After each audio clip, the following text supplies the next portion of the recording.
মারা গেল একজন ক্যামেরাম্যান, যার কারণে বাংলাদেশের সমগ্র শাহবাগীদের বিরুদ্ধে হয়ে গেল এক ভয়ঙ্কর মামলা। আর এরই মাঝে বাংলাদেশে আবারও শুরু হয়ে গেল মা ছেলের নতুন নাটক। বিস্তারিত জানতে দেখুন তাদের ভিডিও ফুটেজটি। বাংলাদেশের আইন কতটা জঘন্য হলে এর মধ্যে একটা বুইরা মহিলা আমার ধর্ষণ মামলা দেয়। 50 বছরের বুইরা মহিলা, এর আবার কেউ ধর্ষণ করে কেমনে?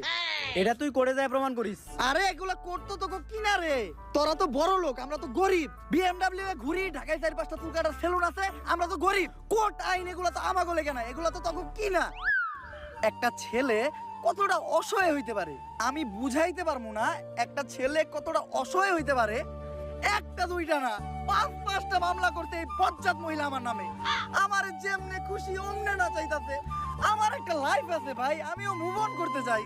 আমি ঘুরমু ফিরমু চুদলিং বং করমু, খাইয়া দিমু ফষ্টি নষ্টি করমু মেয়াগো লগে। আমার এখন আর জুনা নাইকেল খাইতে ভাল লাগে না, আমি এখন কুচি ডাব খামু। তুমি আমার বাসায় আসছো কেন? তুই আমার ফোনে ডাটা ট্রান্সফার করলি কি আমার অজ্ঞান কইরা? বাংলাদেশের ছেলেদের কাশের সাথে যে আমি চুদলিং বং করতে ওইটা নিলিকা তুই আমার ফোন থেকে ট্রান্সফার কইরা। বাংলাদেশের কত শত মেয়েরা আমি খেয়ে দিতি ফষ্টি নষ্টি করতি, এগুলার ছবি ভিডিও তুই নিলিকা তোর ফোনে ট্রান্সফার করে স্টুপিডের বাচ্চা। হ্যালো, মুমিনুল আসছে আমার বাসায়। ওরে যেই কাজের জন্য আনছি সেই কাজ না করে ও মারামারি করতেছে।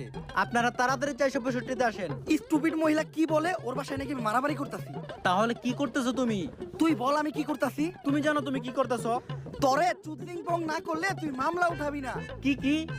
তরে চুদলিং পং না করলে তুই মামলা উঠাবি না, তুই কর। এটা আমি কোথায় বলছি? অনলাইনে বলবি নাকি তুই এইটা? বাবা রে কি পল্টিবাস মহিলা রে, ওরে চুদলিং পং করতে দে, আমার জীবনের চুদলিং পং হয়ে গেছে। কেউ আমার এই জায়গা থেকে বাঁচান। দর্শক সবই তো দেখলেন, কি বুঝলেন? এখানে 10 টাকার।